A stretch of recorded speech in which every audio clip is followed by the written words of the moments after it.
So welcome everyone to our call on the Śabda series for women. I'm Joanne, I'm one of Kavitha's students. And before I hand it off to her, I'll cover just a few items.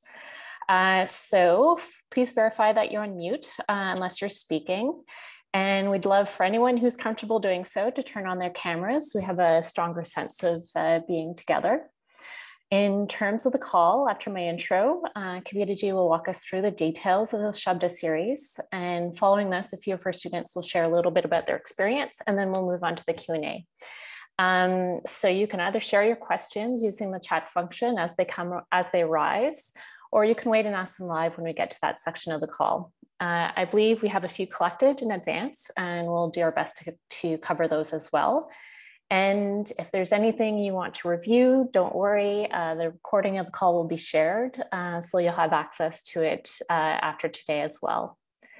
So Kavitha will speak in greater detail about the Śabda series, but I'll just give a short intro. So it's focused on women-based spiritual practices, and it's mainly from the oral practice traditions of the yoginis. Studying with Kavitha is really all about application. And you learn very quickly that our life is our sadhana when we take it from this perspective. And the first focuses in Śabda are on lifestyle and cutting out the chaos in our lives. And the whole program is taken from a woman's perspective, from our unique physiology and unique conditioning, and it's all under Kavitha's one-on-one and group guidance. This is the only place where Kavitha takes on one-on-one students, which is just very special. So when we reduce the chaos in our body and in our minds, we start to access our inner creative power, which is Shakti. And that's, this is the path of energy, which we learn over time. So I myself, I can barely believe I've been studying with Kavitha for about 18 months, and I can barely believe how this path has transformed my life and my spiritual quest. I know anything I say will sound like a cliche, especially trying to fit it all in a minute. But I will say that I've had more progress on this path studying with Kavitha than I did after easily 15 years of sadhana and other traditions. It's challenging. The lifestyle changes are hard. They're very hard. And I myself, I struggled to find a way to fit in the strict meal timings into my schedule, but it's worth it. My body functions better. So I'm in better physical health, but that's not the ultimate goal. My thinking's calmer and clearer. And this helps me live my life in, I'd say, a more grounded manner, a more practical manner. And kind of a little bit less colored by all my emotional baggage, which I'm working hard to clear through. So, we say we want inner silence, but we can't do that if our lives are chaos. And you'll hear sometimes Kavitha say that, you might have a wonderful meditation and then you turn around and you just go about your regular life in the same chaotic way. That's not the goal here. So with Kavitha's guidance, I cleared up a lot of unresolved issues in my relationships, especially with my mother and my husband. And I saw how my own behavior is what was creating circumstances that allowed for their behavior and allowed for the chaos. And it's really hard to see. I found these are things that I didn't see on my own. And I think that's the value of working one-on-one with a teacher is that they can see with greater clarity. I find I speak my mind more, and with hopefully with greater clarity. And when we bring this awareness to our patterns under Kavitha's guidance, it's like they ever so slowly, they start to lose their hold. And it kind of creeps up on you. And it's in these moments like speaking here, where you reflect on it, that you start to see just how big a shift it is, a big shift in perspective. So I don't get engrossed in my stories as much. I do sometimes, but not as much. They start to lose their charge, if you will. And even if my external life has actually gotten busier, my mind is calmer and it's quieter. Not always calm and quiet, but it's a gradual process. And that's creating a space that I would say so I can turn inward for contemplation. So to focus on my spiritual practice. So again, I know it's hard to speak about 18 months lived moment to moment in snippets. So I'll leave it at that. But I guess I would leave it to say this is not an easy path, but I'm still here because I wouldn't be anywhere else. So I'll stop there. We'll have a few others who might share a little bit after Kavitha speaks. I'm sure you would rather hear Kavitha speak than have me read her bio. So I will direct you to the Śabda Institute website for that. But I would like to complement it by sharing a little bit about what it is to study with her and my experience with that.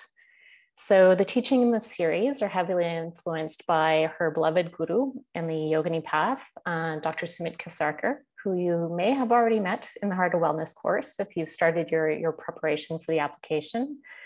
And I feel that my best way to begin to appreciate and learn about what it is to be a disciple and what it is to be with a teacher is watching her and with her beautiful relationship with Sumitji.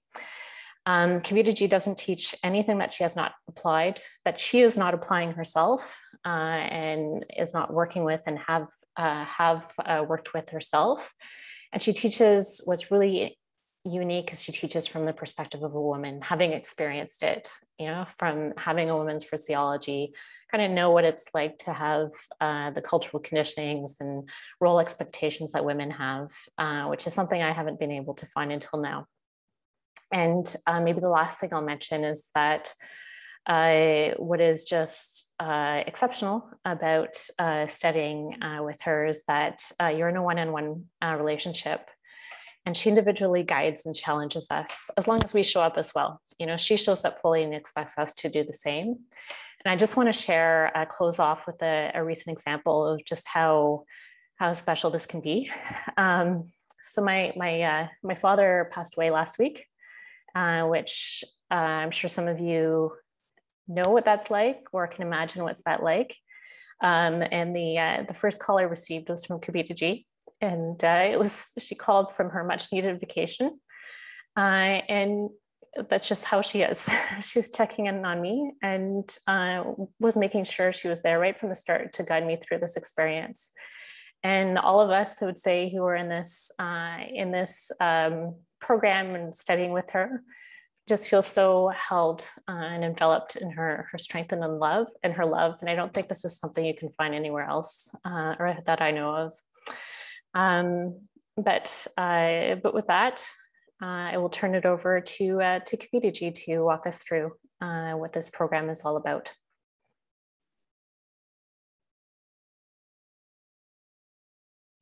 Hi, everyone.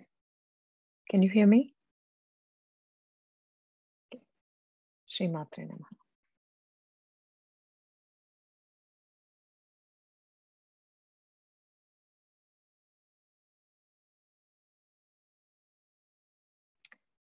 Welcome, everyone, to this call between Joe, Joanne, Laura, Tanu, and Prashanti. They've given me a huge agenda on what I need to do. So I'm just going to follow their instructions and obey their command. So welcome to this informational call about the Śabda series for women. And I want to give you a little history about how it started. And some of you who have taken my courses or have worked with me in different settings know that I'm a reluctant teacher. And I was kind of pushed into it by my gurus. And they said, no, you got to do this. You have to teach. And I'm a full-time cardiologist. I have a busy job and a very busy life. And all of this teaching work is really is really the gift of my gurus. So accordingly, the Śabda series came about. I had been studying with my teacher for many years, one-on-one. And he said, well, it's now time for you to teach. And I said, I really don't want to. And he said, no, I want you to do it. And this is how it began in 2019. And also a lot of people had been sending me messages, emails saying they wanted to work with me. And I had no time to spend on one-on-one coaching sessions and so on. And I said, well, if we're going to do this, I want to see how women will work together, if that's even a possibility, because traditionally women don't work well together. And so I started this program in 2019, and all of these people, Joanne, Tanuka, Laura, Prashanti, and many others here started with me. And it has been the most extraordinary thing I have ever done, and the most extraordinary group I've ever been involved with. Because I have been involved in many women's groups before. I still am, professionally and in spiritual sanghas, but nothing like this exists anywhere else. I can guarantee that. The kind of camaraderie and the kind of support and the absolute guilelessness among these women it's a growing group of women, is something I have never seen before. And I don't think I will see anywhere else. And unless you're in it, you really don't know what I'm talking about. But the women in the Sangha know what I'm talking about. So the whole premise of the Yogini Vidya, and when I say Yogini Vidya, I don't mean the way the word yogini is used in the modern parlance, which is any woman who goes to a yoga class is called a yogini. That's not the premise here. Here, yogini is held in the highest sense of the word, which means she's in union with Shiva. That is the definition of yogini. And so this Yogini Vidya comes from a very long, secretively held lineage of yoginis. And it's really not a particular lineage. There are many. There is the Tibetan Buddhist lineage. There is the Tantric lineage. And usually it's a combination of the two. And so if you look for Yogini Vidya texts, you will not find any. And the few there are really in the Tibetan Buddhist, in that particular tradition. But even that, you'll really need a guru to decipher those texts. And there's not really much out there in terms of what Yogini Vidya is. And it must be learned from a teacher. And it has done really well over the centuries, being secret. And unlike many people, I have no desire to take this into the world, because Vidya has a way of making itself available to those who are deserving of it. It's not my job to make it public, and nor is it my intention. And it is not my intention to have a following. It's not my intention to make money. As I said, I'm a full-time cardiologist. I have no such desire. In fact, you'll see from my students that I'm usually sending people away, saying, no, I'll go learn from someone else. And so I have no desire to make these teachings available by diluting them. It has to be held to the highest standard, and that is the only way this teaching is given at Śabda Institute. So accordingly, there are many prerequisites, but the whole premise of this is based in our tagline that you may have seen, which is diamond body, crystal mind, golden heart, Vajradeha, Spatika Chitta, Suvarna Hridaya. So Vajradeha, or diamond body, is based on the premise that there is an optimal functioning of the body where there is an even flow of prana and the Agni is in perfect balance. And that only happens through the application of a very strict lifestyle and diet and dietary habits and so on. And the next phase is, the next aspect is Spatika Chitta, or crystal mind. Usually we are trying to cultivate a crystal mind without really paying attention to the flow of prana, the balance of Agni, which never happens, by the way. You can do all kinds of things, but if the Agni is erratic, if the Vayu is erratic, your mind is not going to be clear. And you're not going to attain that crystal clarity. And by crystal clarity, we mean that everything, all these misconceptions that we have that prevents us from being a yogini in union with Shiva need to be eliminated. And that happens through the systematic process of working through our own limitations. And accordingly, in this program, everything you hold dear will be questioned. Your beliefs, your ideas, your history, your stories, nothing is sacred cow. So you have to have the ability to develop an intimacy with me, as well as the mentors, to be able to work through your own stuff. And if there is any hesitancy there at all, and you cannot develop that intimacy, then it's not going to work, because that very premise of a crystal mind is based on the ability to look at your own stuff, having established yourself to a certain degree in Vajradeha, the diamond body. The third aspect is Suvarna Hridaya, golden heart, which is the idea that the more you withdraw into yourself, it's like an arrow. And one of my teachers used to give this example that when you let go of the arrow, the distance that the arrow traverses is based on how far in it is pulled. The same principle here. So the more you pull yourself inward, the more you impact the world around you. So your ideas of compassion, your current ideas of love and compassion, which are based on certain ideas and attributes, are not going to be useful unless you have cultivated a crystal mind. Unless you have traversed and you have cleared your own misconceptions about yourself, the true compassion does not arise. What arises is the social construct of compassion, which we're not interested in. So what compassion doesn't look like any particular way. Love doesn't look like a particular way.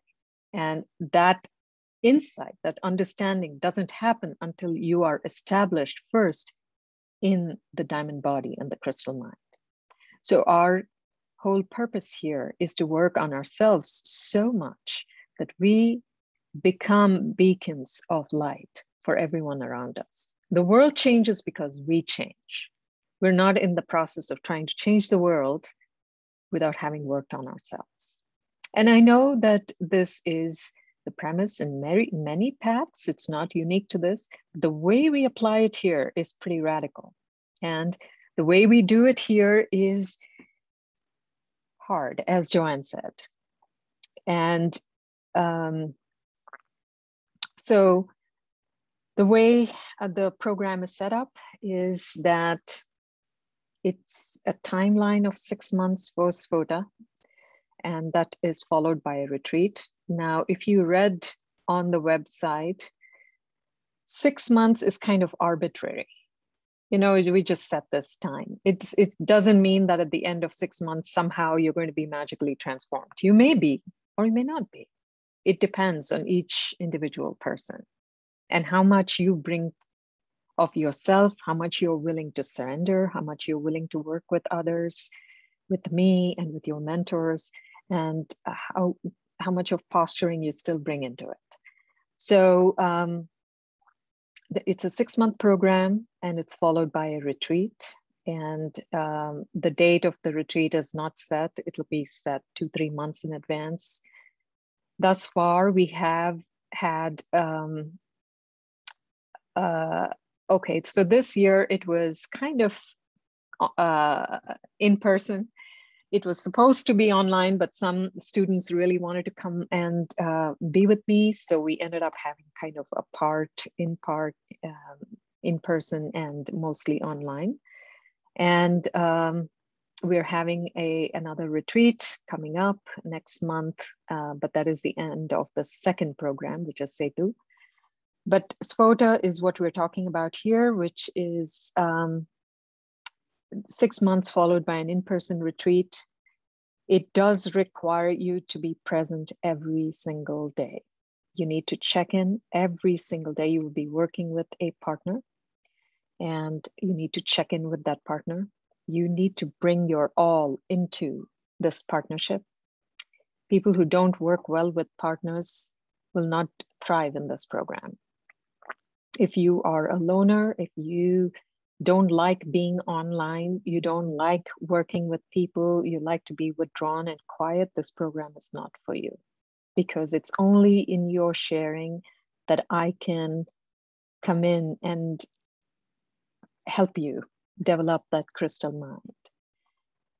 There will be calls with your mentors, and there will be calls with me. And there are several such things that happen throughout the 6 months. So it does require quite a commitment. The platform of instruction is, we are currently using a Facebook group, which is a secret group. Nobody else can access it. Nobody else even knows it exists.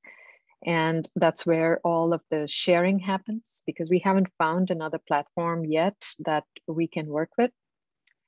And there is another teaching platform called Ruzuku. That's where the calls are posted after we've had calls. That's where we post them, and you can, those calls are available for continuous going back and revising. There are contemplations that are given throughout. Daily check-ins, as I said, is required. And this group becomes your sort of a journal. This is where you journal, this is where you contemplate, this is where you reflect, and that gives me the opportunity and your mentors the opportunity to course correct. So the question here often becomes, what do we learn here? So one thing I will tell you is you will not be learning a whole lot of philosophy that you all don't already know. There will be some of that, and I will be directing you to the darshana, to the view, and to really what we are doing, the philosophy and the practice of non-dual tantra. But that's not going to be our focus. Our focus is going to be on you, in your life, what happens in your day-to-day life, and whether or not you're actually applying this view in your interactions, in your relationships, in the way you think about yourself, in the way you're interacting with your coworkers, with your children, with everybody else. And it may seem like, oh yeah, I do that all the time, but trust me, it's not the same. Right? All of you who are in this program currently will attest to this. By the way, I'll tell you that 99.9% of people who are in the current Śabda series for women have been in other spiritual circles for years. Nobody is a novice to the spiritual path. Nobody. Everybody has done things sometimes for decades, and they've come here. So, and highly intelligent, highly accomplished women in every field.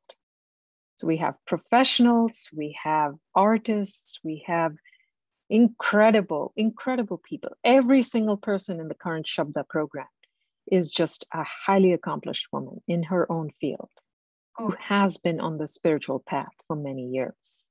So, but yet what they do here is different. And you'll hear that from them today. Now, there are certain prerequisites. As we said, lifestyle is a big one. And it's in that cultivation of the diamond body and the crystal mind and the golden heart. And the prerequisite for this course is the Heart of Wellness course. And you have to have completed it, and you have to have been applying it before you apply to this. And you can't join Śabda series without the prerequisites thinking, oh, well, I'll complete the Heart of Wellness course during the 6 months of Śabda.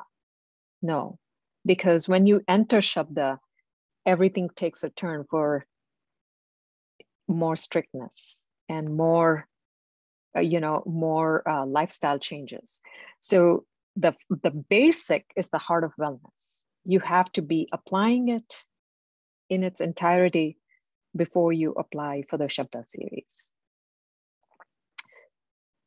And because we do things differently here, simultaneous engagement in other traditions is not allowed. So you can't be studying with another teacher. You can't be doing other things and also be doing this. Because I will tell you one thing right off the bat, and you can ask me any questions on this. This is not a new age kind of a thing. This is a very traditional path which requires, and if you go to Śabda Institute, you'll see right on the homepage what Śabda Institute is about. This is a very traditional path of the oral practice tradition. It is based in the student-teacher relationship. This is not a program for the casually curious. It requires your absolute commitment and surrender and dedication to the program. So if you're doing this just to see what's out there, I highly recommend you don't do it. I'll give you suggestions of where to go. This is not the place. This is for the serious seeker. You've been there, you've done that, and you feel like you're still lost. This is it for you. But when you come here, the expectation is that you've hung your hat and you've said, I'm here now. You can't be saying, well, oh yeah, I'm going to do this, but I'm also going to engage there.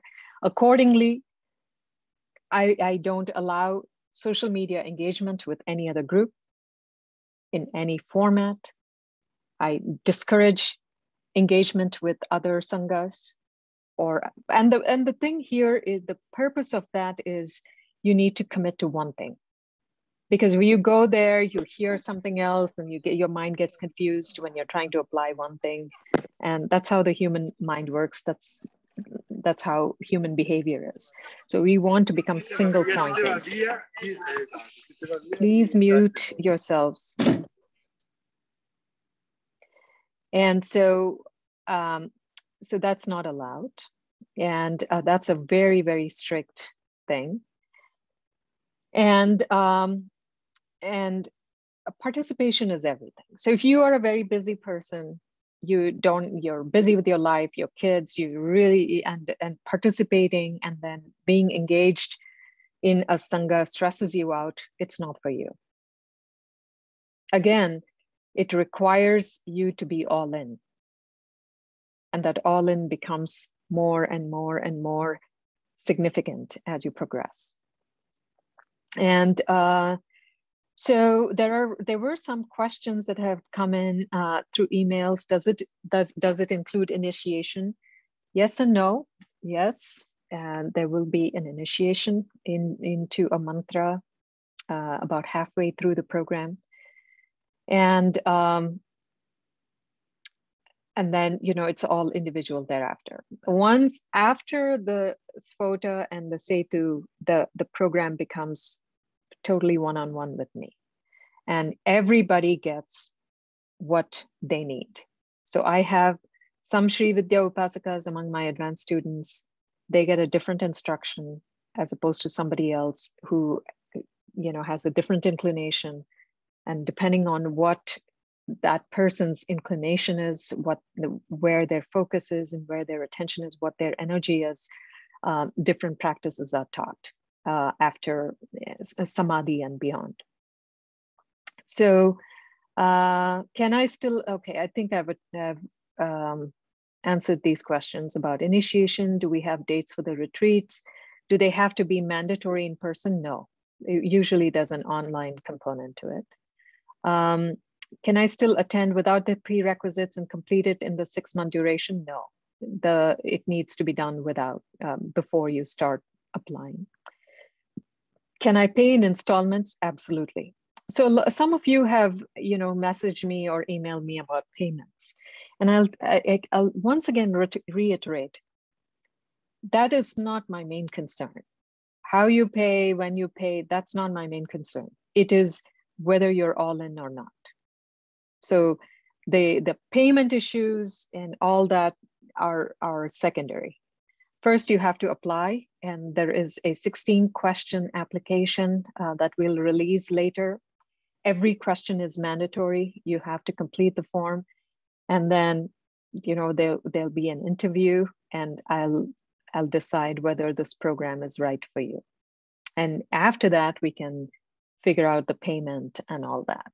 So that is the least of my concerns. Okay. So here's another question. How long do you recommend that we have been fully applying the Heart of Wellness lifestyle before applying? At least a month. Okay. So then you understand, whether you can do it or not. And by the way, the Heart of Wellness is really based in Ayurveda. The principles are based in Ayurveda, but here's the caveat. Even if you are an Ayurveda expert, you'll see that there are certain recommendations that are completely different from traditional Ayurveda. And there's a reason for that. It is, again, based on this Yogini Vidya. So even if you are, there will be certain differences between your approach in Ayurveda and the Heart of Wellness approach. And so it doesn't substitute. So your Ayurvedic way will not work for the Heart of Wellness. So just letting you know that there are certain differences there. Any other questions, Laura? Tanu? No, I think you answered them for now. I'm sure there'll be more live ones. Yeah, okay, great. So there's another question here. Is the retreat mandatory? Absolutely. Yeah, most people, I've never had that question come up actually, because people want to be at the retreat. After having spent 6 months, it's like people are really longing to be at the retreat. So again, so there are some questions here about initiation. I've been initiated by other gurus. Is it okay to join here? So here's the thing. My recommendation always is to stick with your guru. And if you have been initiated and you are studying with another guru, you have to ask yourself why you want to be here.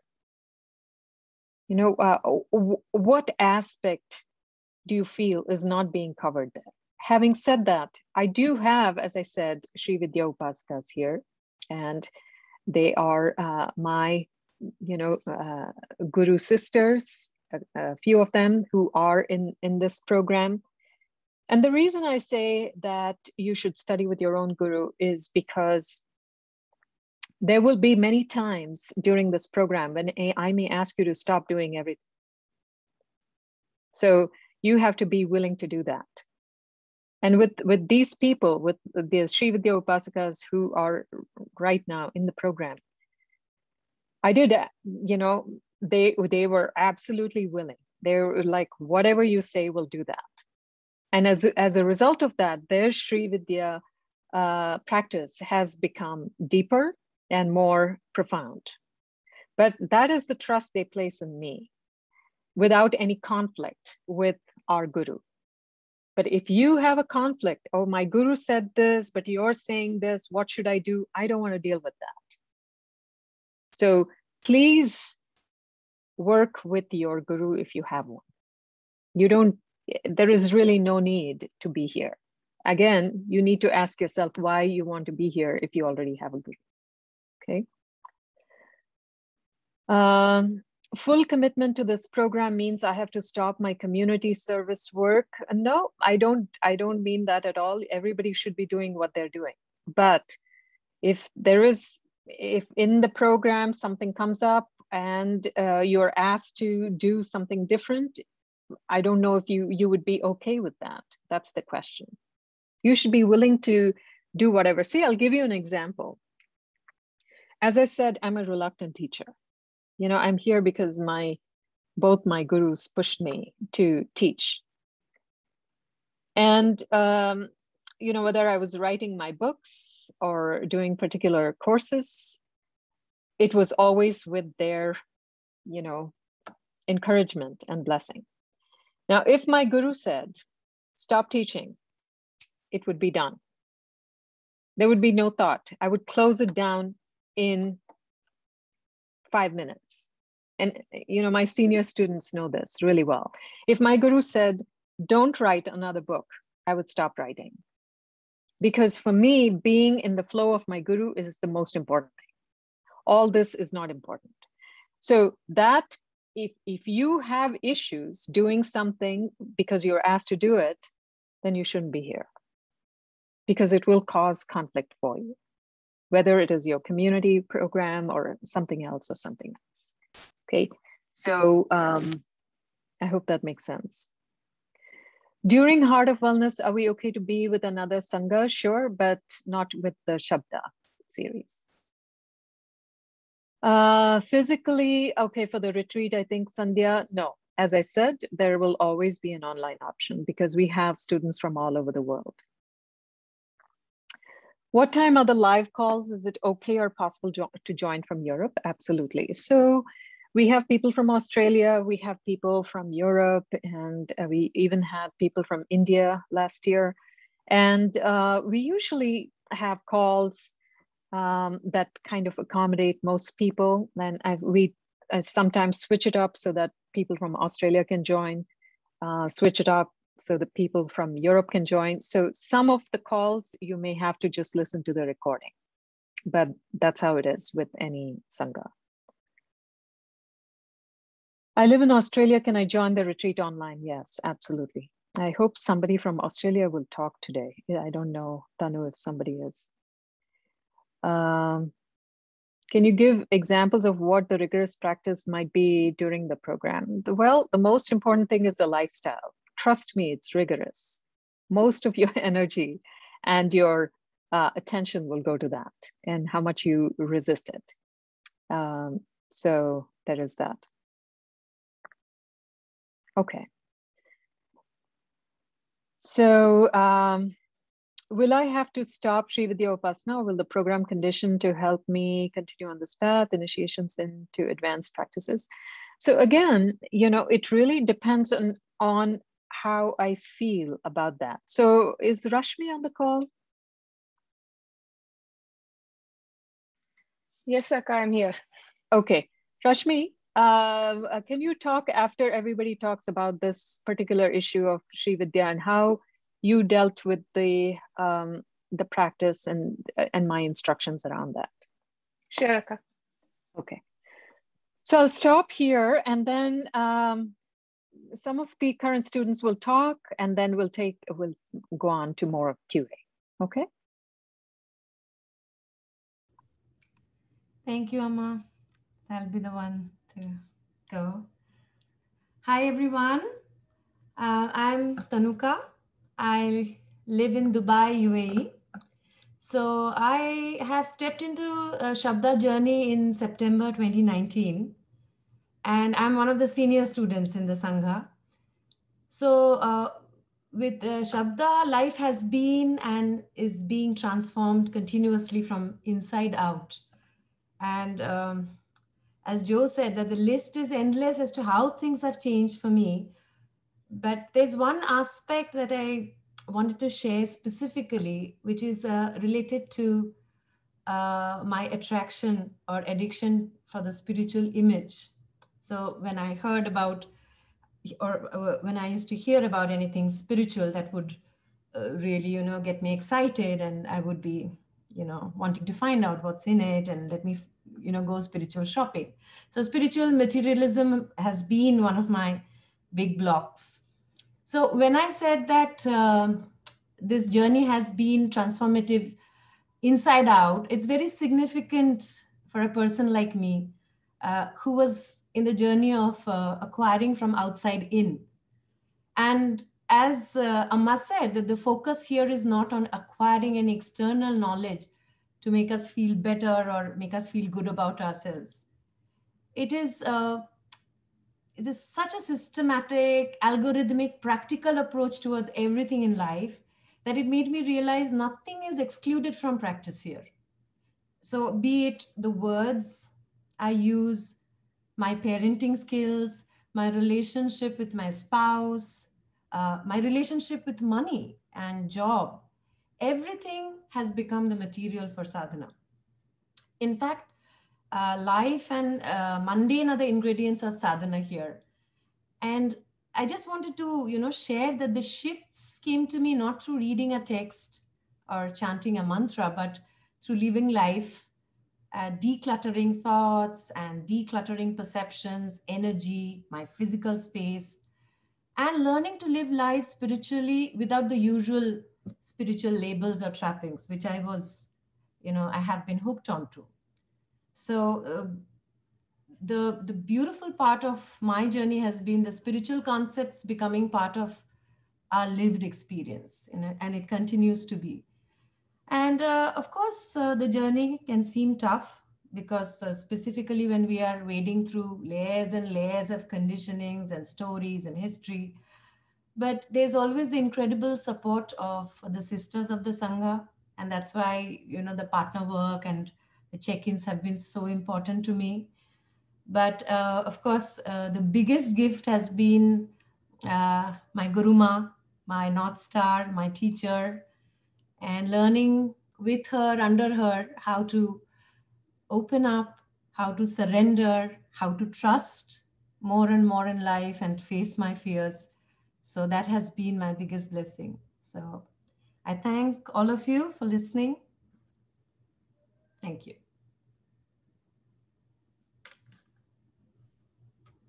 Thank you. Can you hear me? Yeah.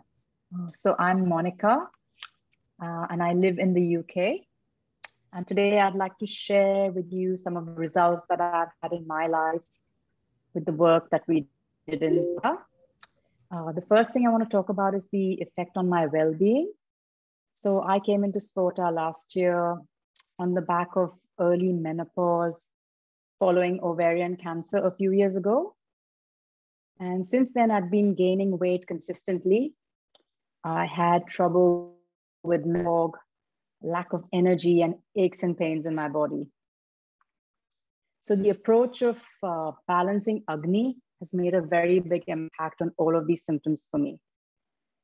Only after being on Dinacharya did I realize just how much I use food as a crutch to bypass emotional discomfort. And the second thing I want to talk about is the area of parenting for me. I have 2 kids who are teenagers, and applying the guidance that challenged my way of thinking and doing things means that all the yelling and the stress that used to happen in my house every morning pretty much has disappeared. My kids get themselves ready by themselves and on time, without any interference from me now. The thing that I absolutely love about Spota is that it's all about practical application and reducing chaos in life. And Spota has been such a unique and extraordinary opportunity for me. I'm really grateful that I didn't miss it. I'm really fortunate to be learning how to be a student and receiving Kavitha ji's incredible wisdom. And I'm really happy to be a work in progress now. And I'm really looking forward to the next part of this journey. So that's what I wanted to share with you today. Thank you so much. Hi, everyone. I'm going to go next. My name is Tatiana, and I live in Canada, Montreal. I've been studying with Kavitha for the last 8 months. And what brought me to the program was I felt stuck and there was a lot of confusion in my life. So I was following other spiritual paths, but none of them has given me this opportunity to really change my life. And Kavitha just said since the very beginning, is this changing your life? That question was always there as the primary question to ask ourselves. Whatever we do, is this really helping us to change our life? And from the very first months, I could really see that it was really changing my life. So one area where it was reflected is when I came to the program, so the confusion that I had in my life made it so that, practically speaking, my life was really a mess. Financially, I was struggling in my relationships. And so that was the very first thing that Kavitha pointed me to really look at that. And with the lifestyle becoming really clear and bringing that the diamond body was becoming more reality, and I could see how it reflects in my mind. So I could really understand and I could focus more into what was really important in my life. I could declutter my life from everything that was not that was not important for me. And I could really go after what I knew I was liking at that point. So the greatest change for me has been to be able to commit to the reality of my life as it was unfolding, to find the practical solutions to my problems. So for example, finding a job, that was something that I was struggling with, and I was able to commit to that. And now I'm really able to enjoy the challenges of my life, of work. So now I'm more free to also focus on what I love, which is running my own business and taking my place in my intimate relationships. One of the greatest things has been to be together with other women. It's been so beautiful to be in communion with women who come together with respect and support. And all of us, each one of us has commitment to the personal growth. This is our goal. And most importantly, have been learning from Kavitha and taking her guidance to apply it to my life has been just incredible. And I understand now that my life is really my full responsibility, and I can change it through the application of simple and practical principles. Thank you so much. Hello.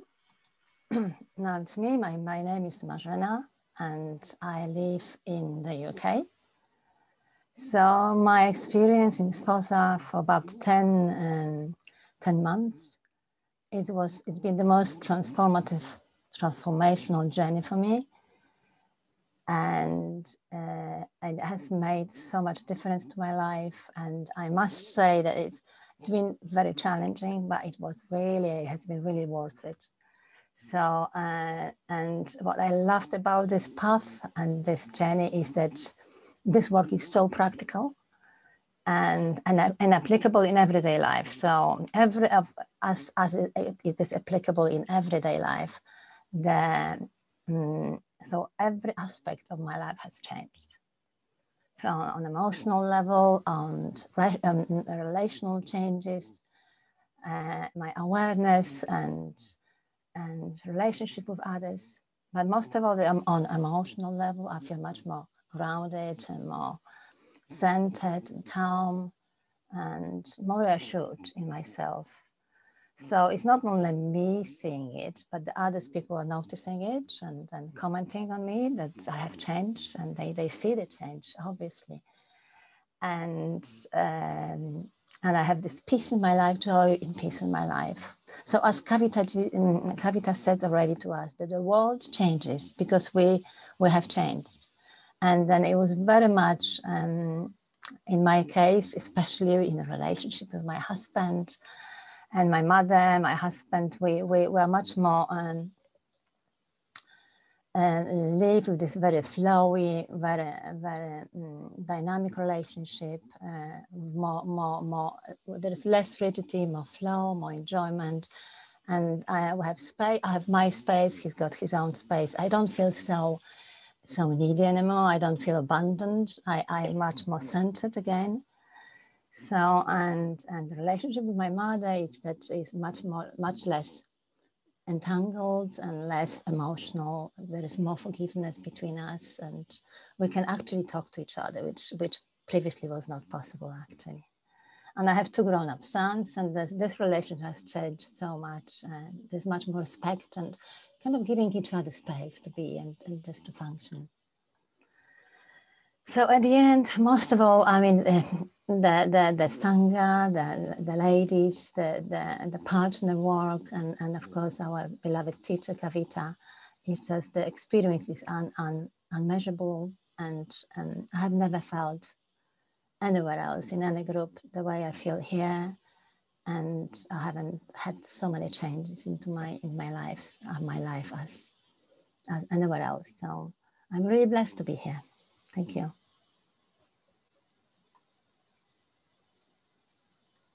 Hello, can you hear me? So my name is Sylvia and I live in London. And this program for me has been incredibly transformative, and it feels like the biggest gift and privilege of my entire life.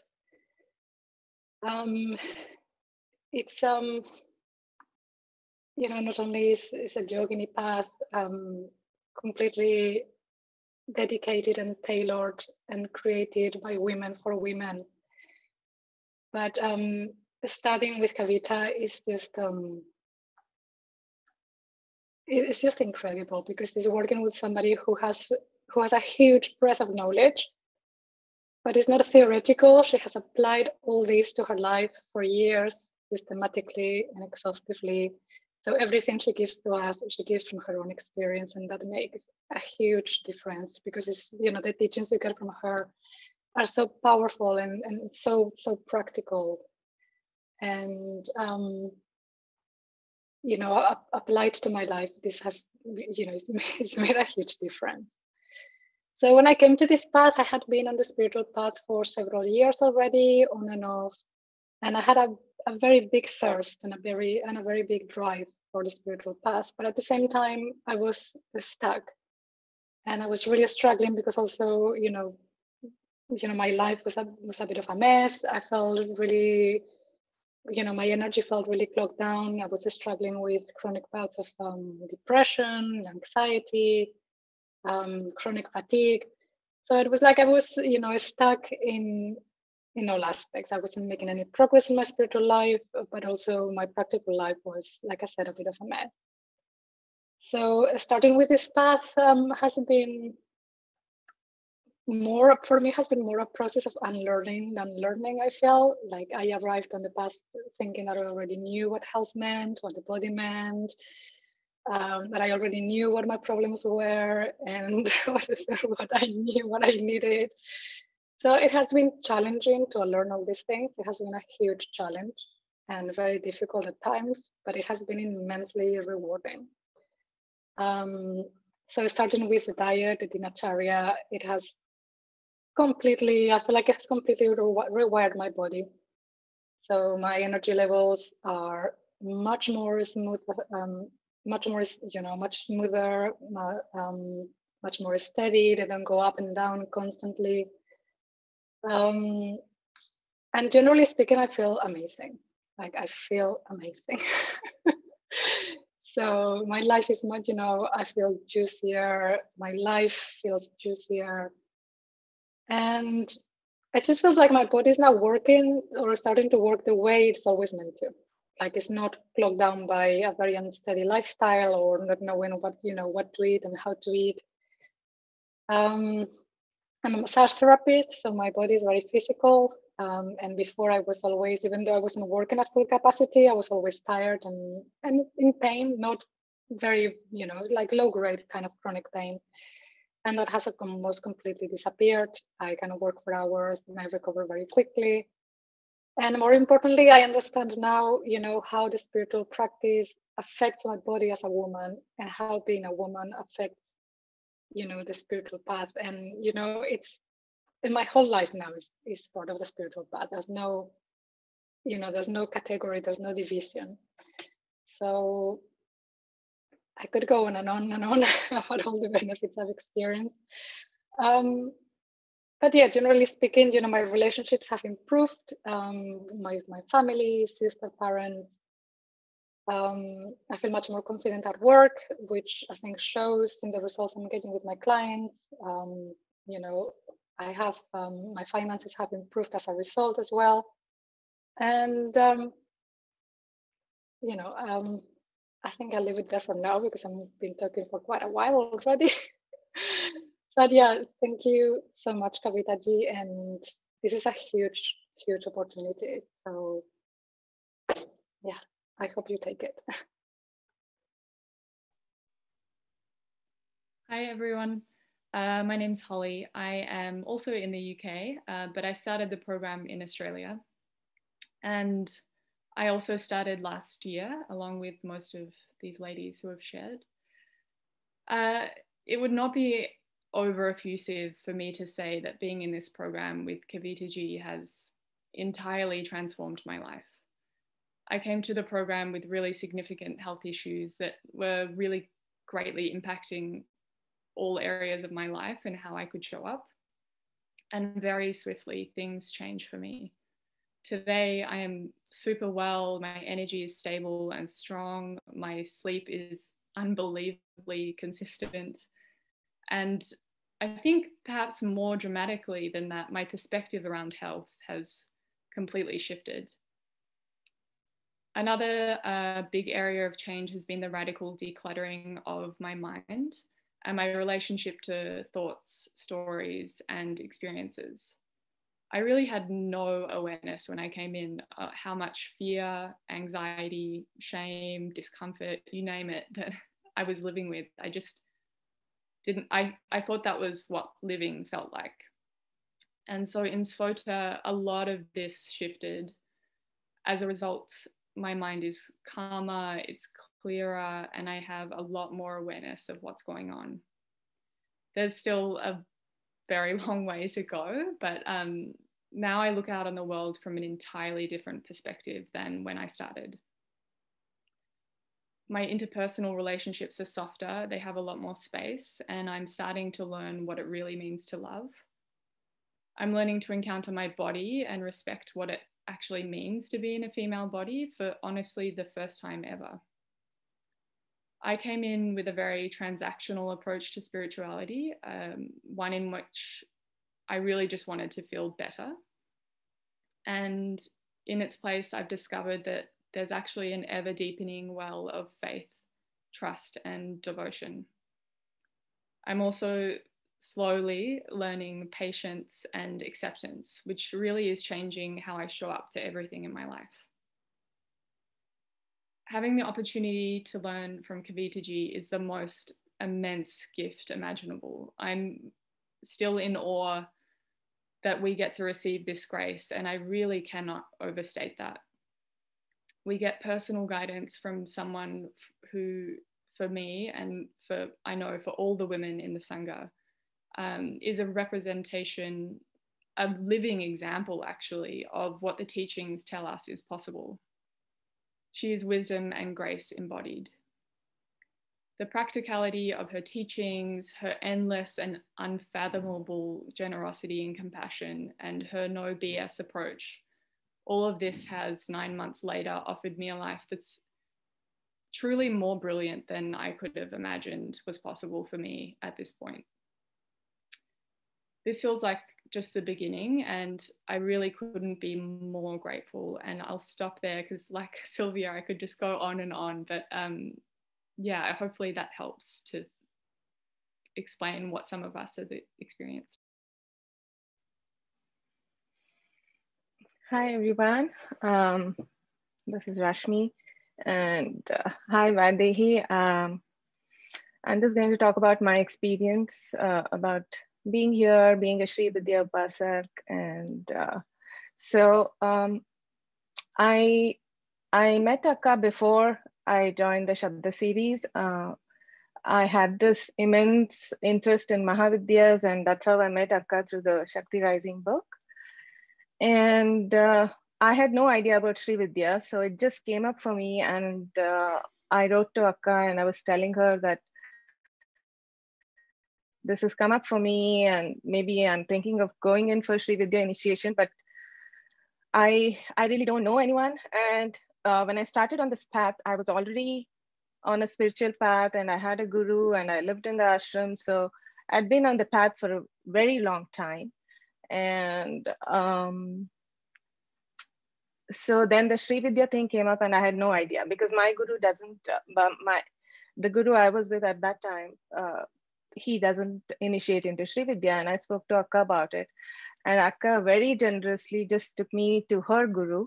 She said, if you're going in for Sri Vidya initiation, you must, I'll talk to Aya. And then she very generously took me there. And that's how I got initiated into Sri Vidya. And at that time, I'd still not started the Śabda program. Akka was still hadn't yet started. So this was a year before that. And when Akka started the Śabda program, I just knew, for me by then, I just knew that I wanted to study with her. Whatever she was doing, it didn't matter what the program was and what it was. So that's how I got into the program. And I think just a month or two, or just a few days into the program, and Akka asked me to stop all practices. And I was pretty new to Sri Vidya. Maybe I was like, I had practiced it for 6 months, and then, she asked me to. And at that point, I just did it without any questioning, because I had that trust and faith in her, because I knew if she's telling me something, she is seeing something that I'm not seeing and I don't understand. Because I had chronic health issues, and I had like chronic body pain, and I had the tendency to not be in the body and very disconnected with the body. And Akka saw this. She could clearly see this. And she later told me, I knew this from the first time I met you. So, but she was waiting for me to really be open and willing to be able to receive this and to say, yes, I'll do it.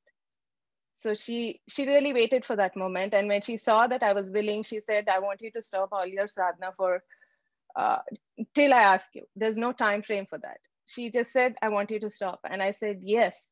And I think what that process did for me was through, because of my chronic health issues and the trauma I had gone through in my life, I was very disconnected with my body. And sadhana had become sort of like a crutch or something more to use for repression and suppression of what I didn't want to address, actually, either through the body or the mind, So I think just being focused on what Akka was saying, and as you've heard from everyone here, this path is very practical application focused. So Akka keeps telling us, if your sadhana is not helping you to apply all the practices and everything that we learn in our everyday life situations, then it's of no use. Then there's no need for you to do the practice. And at that point, I didn't understand that. But by stopping it, and just at that point, I didn't have any crutch. When I stopped my sadhana, I didn't have any crutch to go back to when I was not feeling okay. I had to really sit with myself and see what is it that's coming up, what is going on in my body, and why am I so disconnected?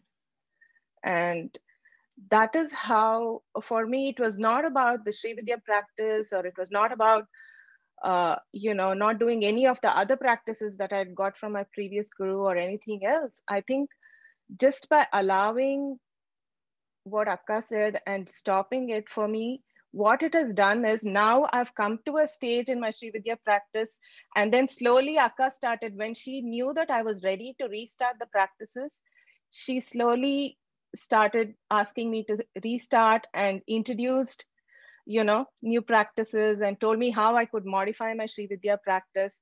So it was this constant guidance from her and generosity with the practices, giving me, guiding me with the mantras, giving me newer mantras, asking me how to do it. it just now, I just feel that it's such a holistic practice that I have, and it's so, and the way my body has changed, the way I'm connected to my body, and how the practices work, and how I see the difference in my everyday life through it. And I think that's been the biggest difference of not using sadhana as a crutch, but using sadhana to really go deeper within yourself, to understand who you are, and to apply that energy practically and use it in everyday life and in my work life and in everything. You know, that guidance just comes through with the sadhana. So I think that's been the biggest shift. So that's why for me, I think stopping sadhana for some time helped me to really refocus back on who I really am and what I really want to. I hope that helps in some way to whatever you had asked. And if you have any other further questions, please, you can ask me and let me know. Thank you.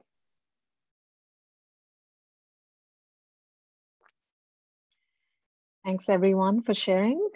Any other questions? You can unmute and you can ask. Is it required to be a vegetarian for the program? Take the Heart of Wellness course, then you'll know.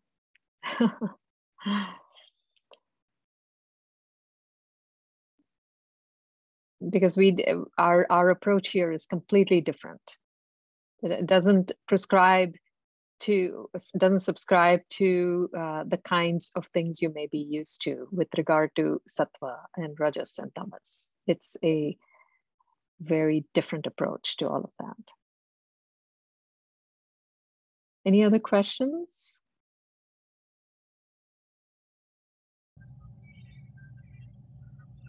I do have a question. Yes, Purvi. Namaste. So I actually had 3 questions as I heard the whole thing, and then the questions fell off. The only one that remained was, what is the timeline of program application? Because I have not done the Heart of Wellness course, and I wanted to see if there will be enough time or not.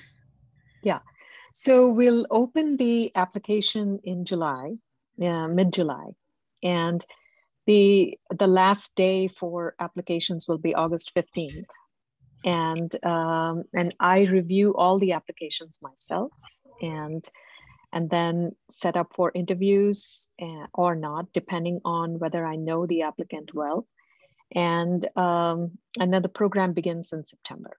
So so you have from now until mid-July to really get on with it. And the thing is, the hope is that you would have started applying all the principles of the Heart of Wellness by the time the program starts, if you are selected to be part of it. Not everybody who applies will be accepted into the program. So just wanted to mention that. Is a second prerequisite course also required? Yes, just because I want people to understand my style of teaching and whether that appeals to you. So there are certain courses, you can take any course, but it doesn't matter as long as you understand the teaching style and the focus and the darshana and the view, because no matter which course you take, you'll understand the view of my approach. So see this again, can you let us know a time commitment? So again, there is no prescription for it. You have to check in every day, okay? And see, ultimately, before anyone even considers this program, I think a question you should ask yourself is, why do you want to do it? And as I said, this is for serious practitioners only, where you feel like you want to turn within and you want this inner life to become your focus. And if that is the case, then the time commitment is not for me to say, right? It is for you to decide. Because you can say, well, I'm just going to put in 10 minutes of my time, then it won't be worth your time. You know, this program won't be worth it for you. I've had situations, for instance, a couple of years ago, somebody applied and I told her, don't apply. I know you're really busy. And she said, no, I want to do it. And then when she came on board a week later, I said, what's happening? And she said, oh, I'm yet to catch up. I said, this program is not for you. I suggest you leave. And I asked her to leave. So it's not anything you catch up with. You have to want to be there. You have to want to be all in. So the time commitment is on you. So I can't say, well, this is this many minutes per day. It's up to you, right? So like for me, if my guru asked me, you know, come and study with me, I would say, heck yes. Nothing else is, there's no question of how much time is required, right? Because that's where I want to be. So it's the same thing for you. If it's not something, if it's another thing you have to do on top of your life, it's not worth it. So where you do all of your life and then come to this, it's not going to be worth your time because it's not like that. So it's, as I said, so just keep that in mind. Any other questions? So the most important things are your willingness to be there, your ability to set aside what you know. It's huge. It's huge. I don't care. By the way, when people come to this program, it doesn't matter to me how advanced of a practitioner you are. You will begin at the beginning. That's how I started. When I met my guru, he said, and I went to him, I said, can you teach me? And he said, no, I can't teach you. I said, why not? He said, you know too much. Because I had told him I had been studying Advaita Vedanta, this and that. He said, this is precisely why I can't teach you. I said, no, I'll do anything. He said, throw away everything you know, start at the beginning. Are you willing to do that? I said, yes. And after begging and being willing to do that, that's when he started to teach me. And the same thing applies to me. I don't really care where you have been, what you have done, means nothing to me. When you come here, you start at the beginning. So if you don't have the willingness to do that, to set aside everything you know and to start from the beginning, it won't be useful for you. Because again, this is a rewiring of your brain. It's a rewiring of your way of being. And so really think about these things before you apply. Okay. Any other questions? I'm so incredibly proud of my beautiful, beautiful sisters who have shared today and who organized this. Actually, they did everything behind the scenes, preparing all this. I had no idea. They just sent me this yesterday and said, this is where you talk, that's it. And they had planned this whole thing. And this is what I mean by being part of this incredible Sangha. And it's something that is unbelievable, cannot be found anywhere else. So I hope this was useful to all of you. And, you know, my hope is that whether or not you take this program, I hope that in this call, you have learned something about yourself that you can take away and you can apply. And even if you don't join Śabda series, that's okay. My hope is that anytime anybody talks to me, that they take something that is applicable to them. And I hope that's the case today as well. So, here's another question. Does it involve yoga, pranayama? Yes, it involves a lot of things. Mostly it involves your ability to put things in practice in your life. If I say, I don't think the way you're interacting with your family is right, I suggest you do this. It's whether you're willing to do that. That's more important to me than pranayama, by the way. Pranayama, the whole purpose of pranayama is to regulate prana. And pranayama is not just about sitting and doing breathing practices. Lifestyle is pranayama. Your ability to change your perception is pranayama. Your ability to do things differently is pranayama. That all regulates prana. So it's pranayama is not just sitting and doing a whole bunch of breath exercises. You can do that and still go and be a total doormat or be a total jerk in your life. I know people who are like that. So that's not it. My whole point is the development of this diamond body, crystal mind, golden heart. And how we do that is through this continuous application. And you'll see from all the women who are here, who are part of Śabda, I course correct them every day. And this is why your sharing is so important. When Tatiana said, she went and got a job, when she came to this program, she was a yoga teacher, not making enough money and thinking that is virtue. I said, ditch all that, go get a job like every other normal person. And to her credit, she did. On the other hand, there was another participant who was very invested in her role as a teacher, and she couldn't let go of that. She couldn't let go of, I said, you're not ready to do, spiritual teaching. You should not be teaching about Mahavidyas, because she was teaching about Mahavidyas. I said, no, you should not be teaching about that, because you yourself haven't internalized that. And she was so married to her identity as a teacher, she couldn't take it. So she eventually left the program. So it all depends on what you're willing to do. And, a person like Tatiana, she said, fine, I'll do it. And her life changed. And now, and same thing with Rashmi. When I said, stop doing your practices, if she was so identified as a spiritual practitioner, she could have left the program. She didn't. She trusted me. And here she is. Her practice has deepened. She has incredible insights about Sri Vidya that people who've been practicing for 30, 40 years don't have. That comes from, see, I'll tell you one thing that you can take away from this call, even if you don't come to Śabda. The greatest insights come from the greatest changes in your stance, not from advanced practices. Your advanced practices will not give you advanced insights. It is actually a paradox.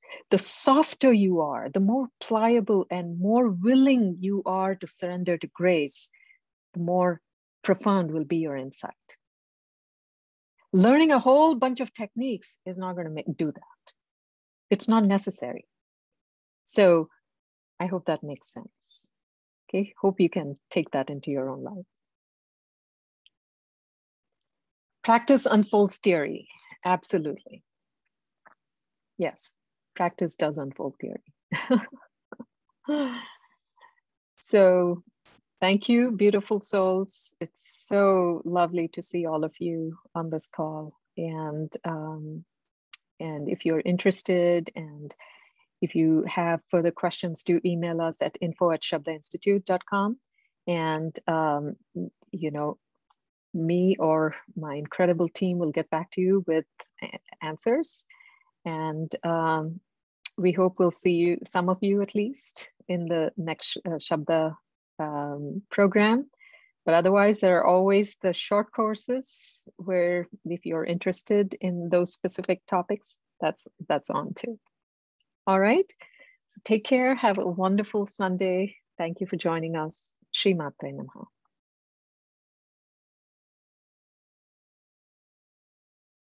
Many blessings to all of you.